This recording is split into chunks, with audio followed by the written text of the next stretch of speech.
एक गांव में एक आदमी और उसकी पत्नी रोज की तरह रात को सोने की तैयारी कर रहे थे।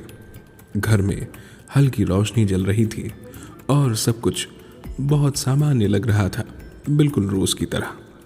तभी एक अजीब सी आवाज ने उनकी शांति भंग कर दी।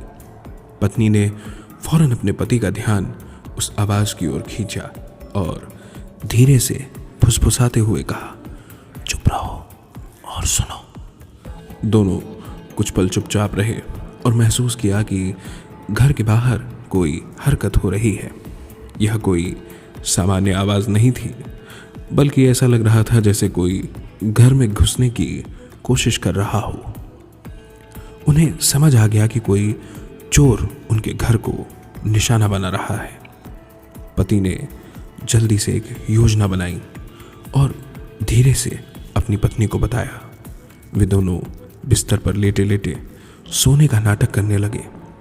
चोर जो खिड़की के पास था उनकी बातें सुनने की कोशिश करने लगा। वह जानना चाहता था कि घर में कीमती सामान कहाँ कहाँ रखा है।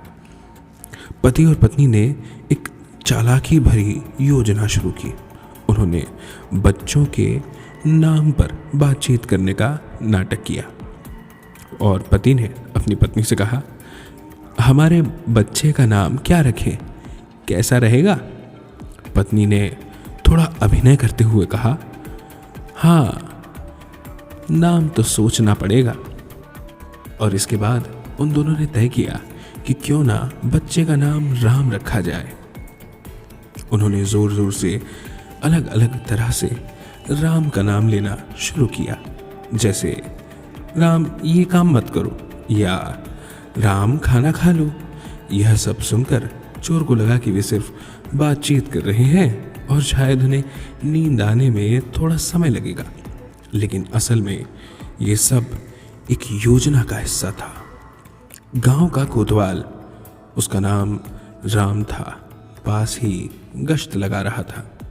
पति और पत्नी ने इतनी जोर से बार बार राम पुकारा कि कोतवाल को यह आवाज सुनाई दी गई। वह तुरंत चौकन्ना हो गया और आवाज की दिशा में दौड़ पड़ा। इसी बीच चोर ने सोचा कि वही समय का इंतजार करे, लेकिन उसे नहीं पता था कि उसका भांडा फूटने वाला है। जब कोतवाल राम उस घर पर पहुंचे, राम ने चोर को ललकारा और उसे पकड़ लिया। चोर भागने की कोशिश करने लगा, लेकिन कोतवाल ने उसे भागने नहीं दिया। पति और पत्नी, जो अब तक अपने कमरे में सब कुछ देख रहे थे, राहत की सांस लेते हुए बाहर आए। उन्होंने कोतवाल राम को धन्यवाद दिया। उनकी चतुराई भरी योजना पर गर्व महसूस किया। चोर पकड़ लिया गया और गांव में सब कुछ फिर से शांत हो गया। अब पति और पत्नी अपने घर और सामान की सुरक्षा को लेकर निश्चिंत होकर चैन की नींद सोने लगे।